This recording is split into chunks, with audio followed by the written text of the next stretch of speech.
টানা 12 রাত ধরে ইরানের ভূখণ্ডে শত শত ক্ষেপণাস্ত্র ও বোমা বর্ষণ করেও তেহরানকে 1 ইঞ্চি দমাতে পারল না খোদ আমেরিকা। ডোনাল্ড ট্রাম্পের অগণিত আধুনিক যুদ্ধবিমান ও B-2 স্পিড বোমারু বিমানের তাণ্ডবকে সম্পূর্ণ বুড়ো আঙ্গুল দেখিয়ে পারস্য উপসাগরের রণাঙ্গনে আরও বেশি আগ্রাসী ও বিধ্বংসী রূপ ধারণ করেছে ইরান। মার্কিন সেন্ট্রাল কমান্ডের টানা 12 দিনের লাগাতার হামলা সত্ত্বেও ইরানের মাটির শত শত ফুট গভীরে থাকা আন্ডারগ্রাউন্ড মিসাইল সিটি এবং উপকূলীয় হাইপারসনিক মিসাইল লঞ্চারগুলোর ওপর কোনো প্রভাবেই ফেলতে পারেনি পেন্টাগন। উল্টো ইরানের ইসলামিক রেভলিউশনারি গার্ডস ট্রাম্পের দেওয়া সমস্ত আলটিমেটামকে পাশ কাটিয়ে মার্কিন সাম্রাজ্যের সামরিক পরিকল্পনাকে বিশ্ব মঞ্চে বড় চ্যালেঞ্জের মুখে ফেলে দিয়েছে। কৌশলগত ও সামরিক দৃষ্টিকোণ থেকে গভীরভাবে বিশ্লেষণ করলে দেখা যায় আমেরিকার এই 12 রাতের বোমাবর্ষণ মূলত ডোনাল্ড ট্রাম্পের সামরিক ও রাজনৈতিক কৌশলকে এক কঠিন পরীক্ষার সম্মুখীন করেছে। প্রিয় দর্শক, চলুন একটু গভীরে গিয়ে প্র্যাকটিক্যাল লেন্স দিয়ে জেনে নেওয়া যাক কেন ট্রাম্পের এই দীর্ঘ 12 রাতের প্রলয়ঙ্কারী হামলায়ও ইরানকে স্তব্ধ করা গেল না এবং কিভাবে তেহরান ওভাল হাউসের হিসাব নিকাশ পুরোপুরি উল্টে দিল। ডোনাল্ড ট্রাম্প ভেবেছিলেন পেন্টাগনের এই B-2 স্পিরিট আর ক্রুজ মিসাইলের ঝড়ে ইরানের সামরিক ব্যাকবোন মাত্র কয়েকদিনে ভেঙে পড়বে এবং তেহরান আমেরিকার শর্তে হাঁটু গেড়ে ক্ষমা চাইবে।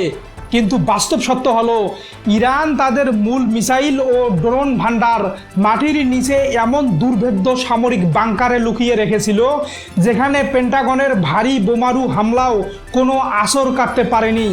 ফলাফল যা হওয়ার তাই হয়েছে। 12 দিন ধরে বোমাবর্ষণ চালিয়ে ওয়াশিংটন নিজেদের বিলিয়ন বিলিয়ন ডলারের গোলা বারুদ শেষ করেছে, কিন্তু ইরান তাদের উপকূলীয় মিসাইল লঞ্চারগুলো থেকে আগের চেয়েও দ্বিগুণ শক্তিতে একের পর এক মার্কিন সামরিক অবস্থান এবং পারস্য উপসাগরের মার্কিন যুদ্ধজাহাজ লক্ষ্য করে পাল্টা প্রতিরোধ গড়ে তুলেছে। তবে এই ঘটনার সবচেয়ে বড় বৈশ্বিক ধামাকা হলো বিশ্ব বাণিজ্যের মূল রুট হরমুজ প্রণালী বা স্ট্রেট অফ হরমুজ। এই হরমুজ প্রণালীর ওপর ইরানের একক নিয়ন্ত্রণ ধরে রাখা। প্রিয় দর্শক, চলুন এবার প্র্যাকটিক্যাল লেন্স দিয়ে বুঝে নেওয়া যাক কিভাবে ওয়াশিংটনের কৌশলকে চ্যালেঞ্জ জানিয়ে পুরো বিশ্ব অর্থনীতিকে এক বড় সংকটের মুখে দাঁড় করিয়ে দিয়েছে ইরান। 12 রাত ধরে মার্কিন বিমান আক্রমণের মূল উদ্দেশ্যই ছিল হরমুজ প্রণালী থেকে ইরানের নিয়ন্ত্রণ শিথিল করে আন্তর্জাতিক তেলবাহী জাহাজগুলোর পথ উন্মুক্ত করা। কিন্তু IRGC মার্কিন নৌবহরের সমস্ত রণতরী আর স্যাটেলাইটকে চ্যালেঞ্জ জানিয়ে পরিষ্কার ঘোষণা করে দিয়েছে ইরানের সমন্বয় ছাড়া কোনো বাণিজ্যিক বা তেলবাহী জাহাজ এই রুট পার হতে পারবে না। সাগরে আমেরিকান ব্লকেড আর যুদ্ধ জাহাজের উপস্থিতি থাকা সত্ত্বেও ইরান তাদের তৈরি ফাত্তা হাইপারসনিক মিসাইল এবং শাহেদ ড্রোনের লক অন করে রাখায় আন্তর্জাতিক তেলের বাজারে নতুন করে আগুন ধরে গেছে। ব্যারেল প্রতি তেলের দাম রকেট গতিতে বাড়িয়ে দিয়ে ইরান এখন পুরো পশ্চিমা বিশ্বকে এক বড় অর্থনৈতিক চাপের মুখে দাঁড় করিয়ে দিয়েছে, যা ওয়াশিংটনের অভ্যন্তরীণ জ্বালানি বাজারে এবং অর্থনীতিতে এক চরম অস্থিরতা তৈরি করেছে। নিজের শত বিলিয়ন ডলারের সামরিক বহরকে বড় চ্যালেঞ্জের মুখে পড়তে দেখে এবং 12 রাতের বোমা বর্ষণেও আশানুরূপ ফল না পেয়ে ওভাল হাউসে বসে থাকা ডোনাল্ড ট্রাম্প এখন এক কঠিন সময় পার করছেন। পেন্টাগনের গোয়েন্দারা রিপোর্ট দিয়েছে যে ইরানকে এখন থামাতে হলে সেরেফ বিমান হামলা নয়, বরং সরাসরি স্থল যুদ্ধের ঝুঁকি তৈরি হতে পারে, যা মার্কিন প্রশাসনের জন্য এক বড় রাজনৈতিক পরীক্ষা।